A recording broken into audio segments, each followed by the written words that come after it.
going on, everybody, and welcome back to another episode of JaAR. JaAR, for those of you that may be new, stands for Joe and Amy Review, and this is our pseudo-weekly show where we review the Magic stories. And this time we are back with more Dominaria United stories, specifically the side stories this time. We are here for the fifth and final side story, titled Faith in Birds by Marcus Terrell Smith. My quick review at the top of this one is, in terms of like the long-term story for Dominaria United, March of the Machines, etc., I doubt this will have a big impact. Nonetheless, I really enjoyed it. It had a lot of things to say, and I think it said them damn well. And so for that reason, I think you should go read it. It's very good. It definitely did have a lot to say, and I think it's hard for me to say that it said it damn well. Okay. But I think it said important things. Does that make sense? Like, I think so.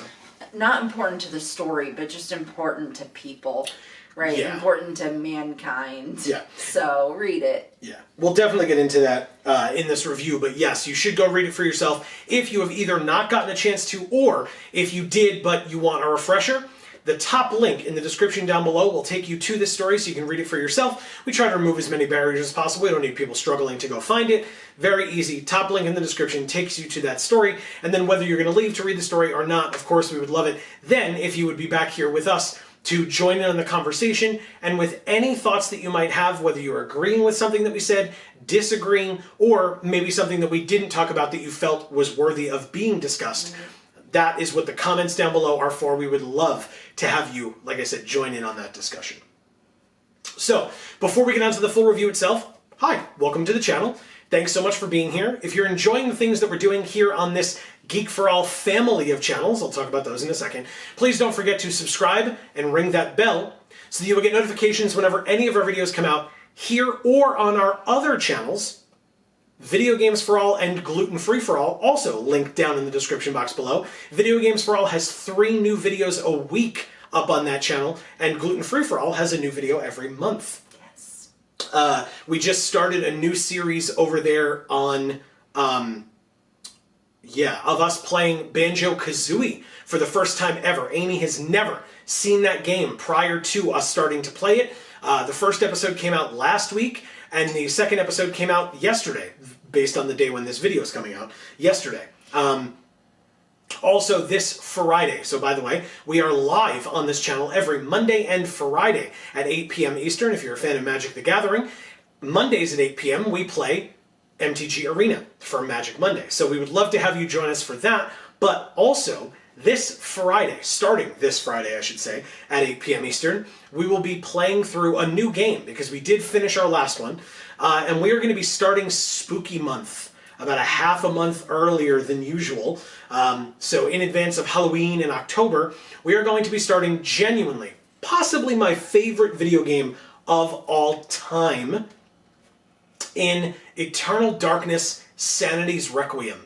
For the GameCube, technically we're playing it on the Wii, but still, same thing. And we would love to have you join us. Amy has not, also, again, because that's what we do on Video Games for All, by the way, knows nothing about that game. And honestly, I feel like some people that are going to be in our chat, many people that are going to be in our chat, know very little about that game. It was not widely released, or at least widely known about, and probably a lot harder to find these days. Well, I've had my copy since I was a kid and since that game came out, and I was a big fan then, and I'm a big fan now, so I'm very much looking forward to playing that with all of you, and especially, obviously, with Amy as well. Kind of the point. I'm looking forward to it too now. Yes, but with any of our streams whatsoever, obviously we would love to have you join us, but especially for this one, I think it's going to be very interesting and fun, and I would love to get other people's perspectives on it as well as Amy's. So that's Fridays at 8 p.m. Eastern from now until basically Halloween. No promises. We'll see in terms of how long it takes us, but we'll still be playing it, don't you worry. So every Friday at 8 p.m. Eastern between now and Halloween 2022, we would love to have you. So that's enough of that. Thank you for bearing with us for that. Last but not least, I guess likes and shares go a very long way. Thank you for the support. We really appreciate it. But on to the full review itself. That's why we're here. This story is about Niambi. who, for folks who are unaware, and they do mention it at one point in the story, so if you're not familiar with the name and or the, like, little thumbnail image for the story being her, then at least the story mentions it at one point, that Niambi is, in fact, the daughter of Teferi. It mentions it literally once and only once, which I actually think is really cool, because it allows her to be her own character and not solely exist because she's Teferi's daughter, right? They're not giving her credence because of who Teferi is, or, oh, well, we have to because otherwise he's going to show up and we don't want that, or something like that. You know, or her dad pulled strings, or any of that stuff, or even she gets captured because, and then Teferi shows up to save her, or something like that. None of that is what happens here. I really appreciate that she just gets to tell her own story, and at one time, somebody says to her, as the daughter of Teferi, I'd expect you to understand that. And that was it. That's the only reference to the fact that she's Teferi's daughter in the whole story. It's the only time his name comes up at all. Was fabulous. Yeah. Because, like you said, she wasn't living in his shadow. That's right. Or being some sort of tool that they were just using to propel Teferi's story. That's right. It was, a story about her. Yeah. Being a boss. Yes, very much so. And so, Niambi basically helping, we find out that there is a group of Ephravan Leonin refugees. They call them a caravan. And they're people that seem to be seeking asylum from one of two things. I mean, in general, they were running away from the wars that were going on in the south, but also they're aware of the Phyrexians. And they were coming up onto, I wrote this down. Oh my god, there's so many things. Oh, Femeref. They were coming up to Femeref. And they, I guess, were looking for refuge inside of Femeref because there was a giant Phyrexian monstrosity construct thing coming towards Femeref. And these people were just going to be out in the, desert area by themselves or, without protection of some kind. And so they tried to beseech Femeref and say, hey, can you guys let us in? We really need help here. And Femeref, unfortunately, responding in, and I wrote this down here, let me see. Come on. Here we go. Decreeing not, so this is the council. The council decreeing not to provide aid to a caravan of refugees. No parallels to real world events there at all. Nah. None whatsoever. None that have happened recently, none that have happened in the past at any point in history. No. Nope. None whatsoever. So, I mean, bad story, right? Right. Not valid. The audience doesn't care. It was truly an incredible story. Really, really good. No, it was, like I said, I don't think this story has a lot to contribute to the story overall.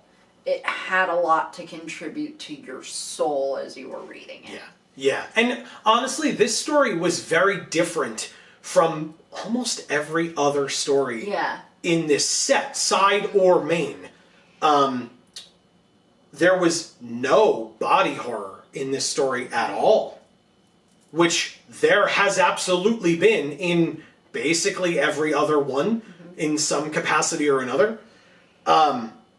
So no body horror at all. One thing that I enjoyed was one of the legendary creatures from Dominaria United that was depicted was JaAR Ojanen in this one. Scion of Ephravan, if you're familiar with the card itself, but in general, JaAR Ojanen is here, and JaAR is here with her sister as well, named Pilar, who is pregnant, and we see Niambi tending to her at the beginning of the story. JaAR then shows up, and Niambi mentions, and we hear later on as well, that, JaAR is presenting herself as very much a stalwart warrior, right? She is going to be the one to protect these people. That's what she wants and or needs to be.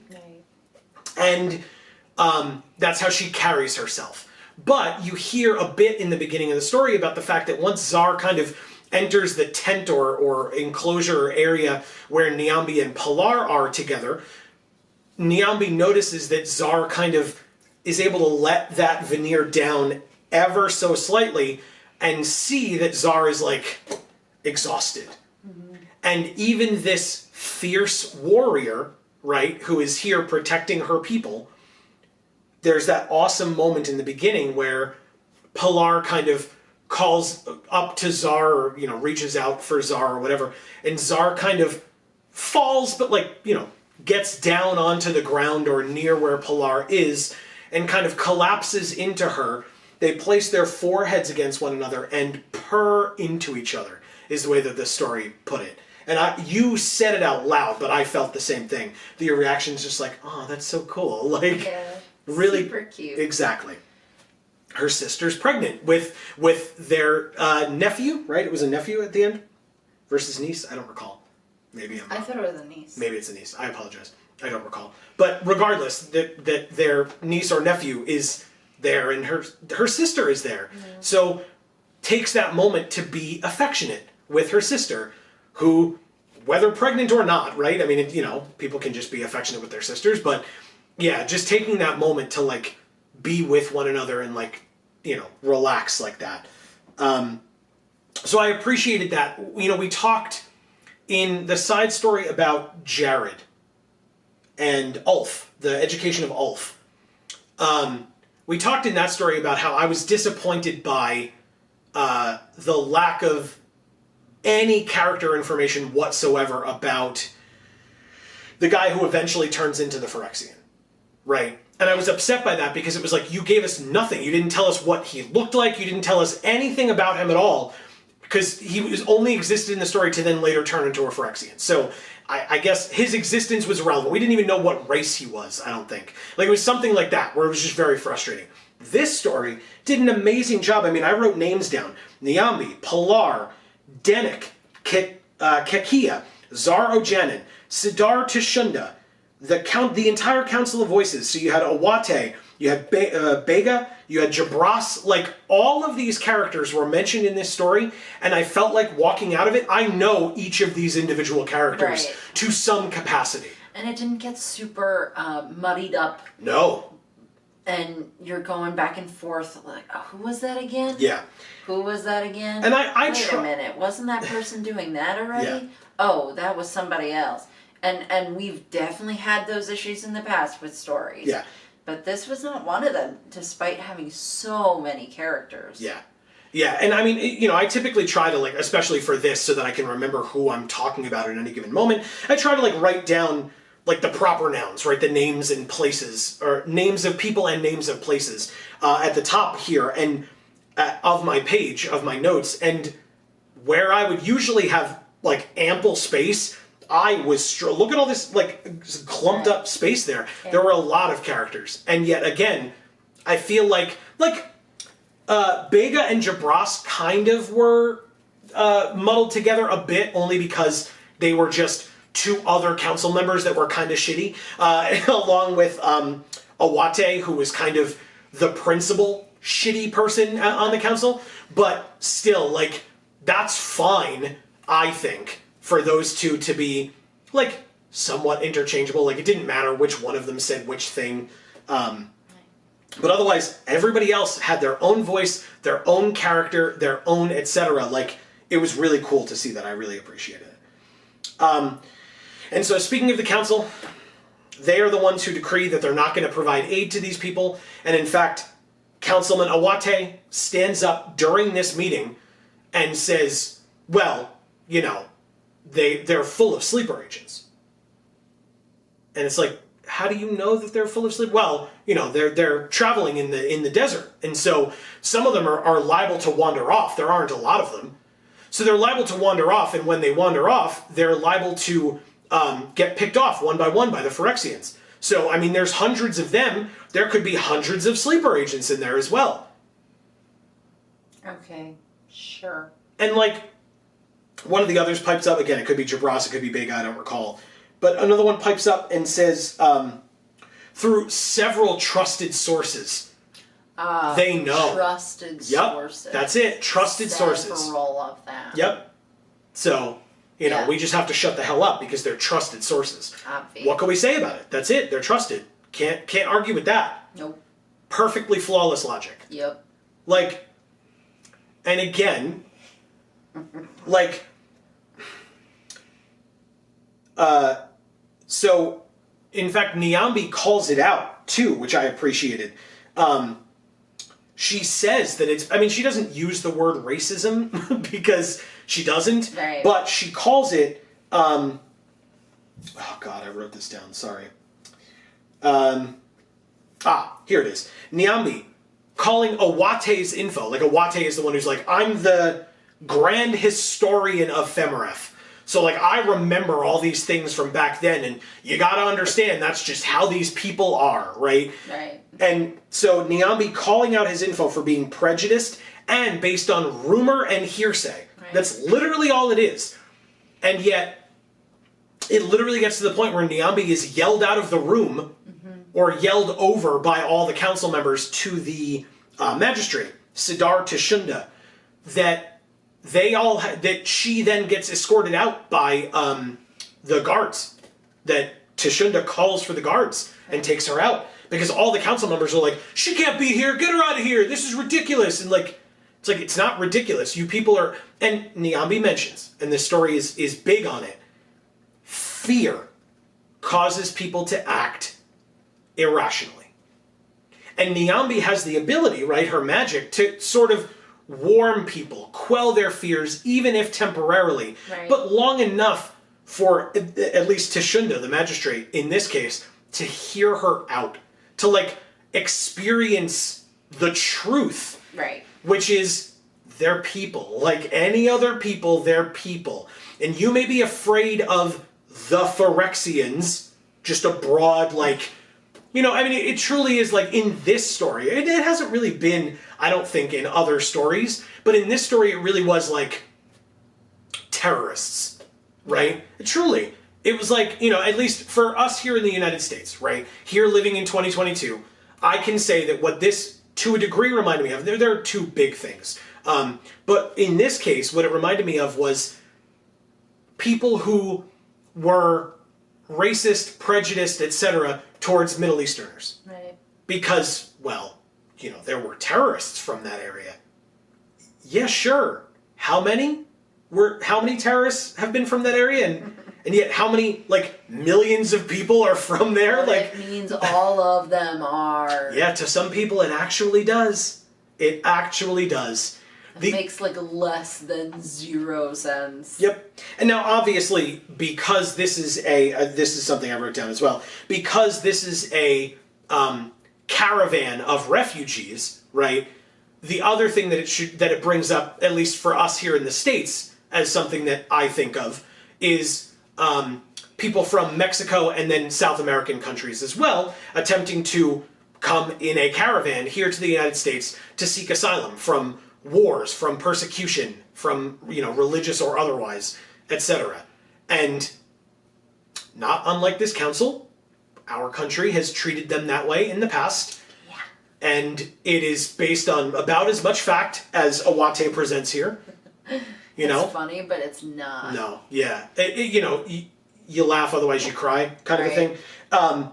But it truly is, the kind of being met with racism and outcries that there are Phyrexian sleeper agents, aka that the caravans are full of rapists and murderers. Obvi. According to whom? What sources do you have that? It doesn't matter. They're trusted sources, right? You have to listen to them. So, again, it's the same thing here. And I mean, again, the author, Marcus Terrell Smith, did a great job of portraying that. Super well done. It sucks that this story that we're reading about cat people traveling through the desert is me going, oh wow, these are Mexican and or South American immigrants trying to come to the United States, aka Femeref. Like that's just, and again, that's not the only allegory that could be made here, right? You're the historian of the two of us, but that's not what you're talking about. It's not really history. Not yet. Well, no, but that's why I'm saying. That's the allegory that I set it to. Yeah. You could probably tell me, or other folks could probably tell us, other historical instances of something like this occurring. I'm just not that guy. So this is the one that I think I of. won't get specific about it, but it's been a thing. It sure forever. has. Yeah, exactly. Yeah. You know? Yeah. Forever.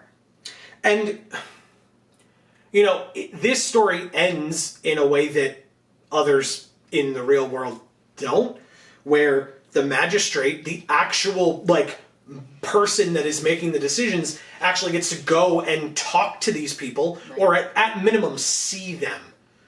And see, oh, they're just people. Right.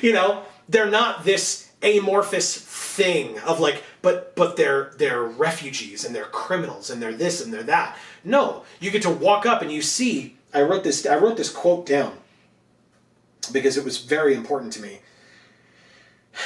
He sees the scene of mothers hugging their children to them, husbands shielding their wives, the entirety of a forlorn people silently praying for the right to exist. Poignant, disgusting, realistic, sad. But true. And again, this story gives this guy the opportunity to see this. That's not what typically happens, unfortunately, right? But Niambi, as someone who is kind of able to bridge that gap, right? Niambi is permitted to be present in the Grand Council, the Council of Voices in the Great Chamber, to speak to the council, although they get a little ornery about that. How dare you speak to the council this way, kind of a thing. But she does. She gets her voice heard eventually when she finally gets the guy by himself long enough. Yeah. And she kind of has to talk her way in a bit through the guards into his house, but then finds out he's not even there anyway. And honestly, I thought when she went to go meet with him and the 3 other council members came out, Awate, Bega, and Jabras, I genuinely thought that at some point we would find out that they were Phyrexian sleeper agents instead. Right, yeah. But that's a little tropey too. It's a little tropey, and as we discussed earlier, this story didn't need that. No. Because you don't need to be a Phyrexian sleeper agent to be afraid. Right. And to to be a racist asshole. Well, but I was going to say, but to act irrationally because of that fear. Right. Right? And that's exactly what, because they didn't become Phyrexian sleeper agents, that's what we can chalk it up to, because that's what the story has discussed in this case. They're afraid.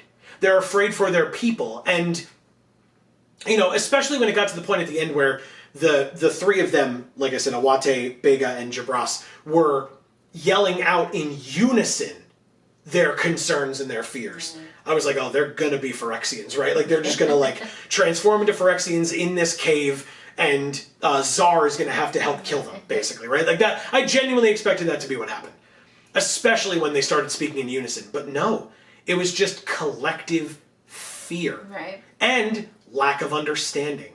There are absolutely people out there, and this is my personal belief, I suppose. I don't have citation needed, I suppose.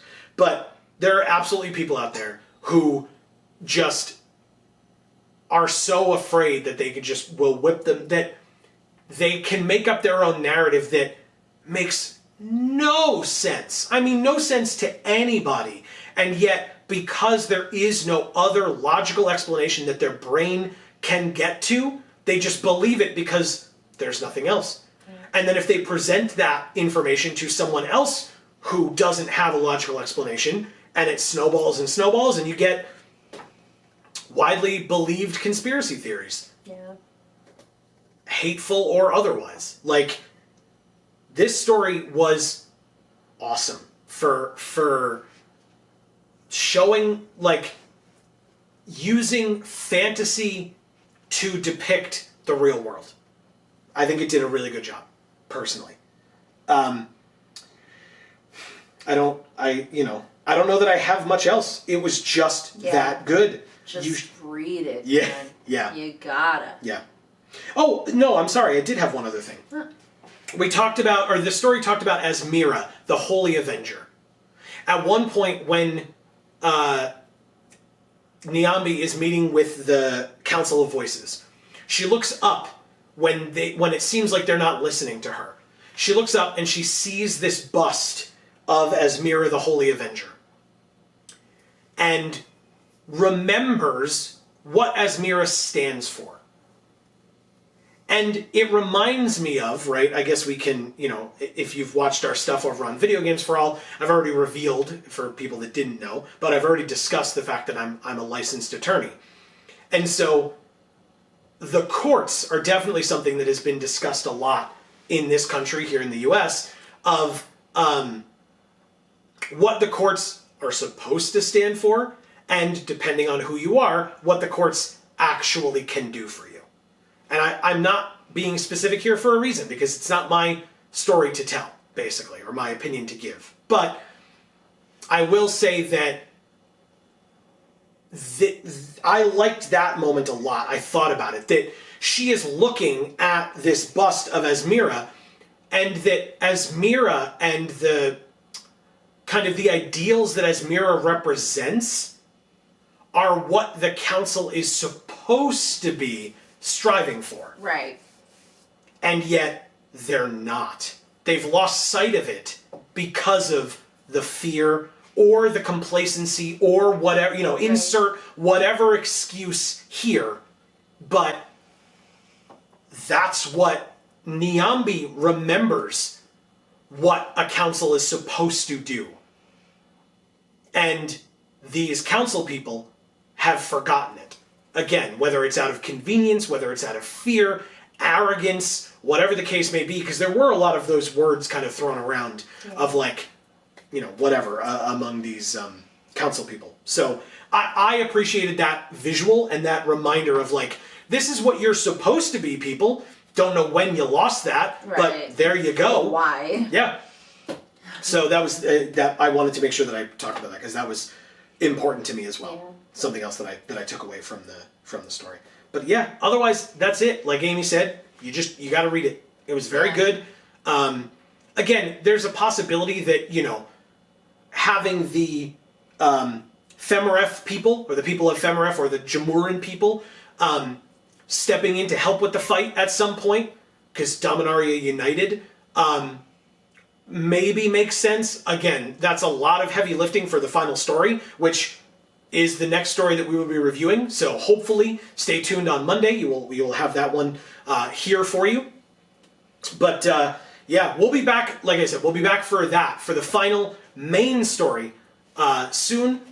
But otherwise, that is the end of the side stories. This was a great way to end it. Yeah, really great way to end it. I know this video was super short, guys, and it feels like we didn't really say anything. But again, this story is so good. And like I said, poignant. So just read the story, and honestly, there's not that much to analyze, because these are the topics that we as a people talk about all the time. But frankly, apparently, still need to talk about more. Yeah. Because they wouldn't be issues if we didn't need to talk about them more. Sure, yeah. So, but at the same time, you don't have to read into what's in this story. It's just there. It's flat out there. Yeah. Yeah. So, you just have to putting a face on Tashunda or on Awate or on Bega or on Jabras. If it looks like, not a person from Femeref, we understand it. I get you. I get it. So, yeah, that's our 2 cents. As always, and as I mentioned at the top, I want to hear from you. First of all, if you have other real-world experiences or situations that this made you think of, right. We want to know. If you agree, if you disagree, if there's something about this story that you enjoyed that we didn't bring up at all, please let us know. We want to know, because this was a good one.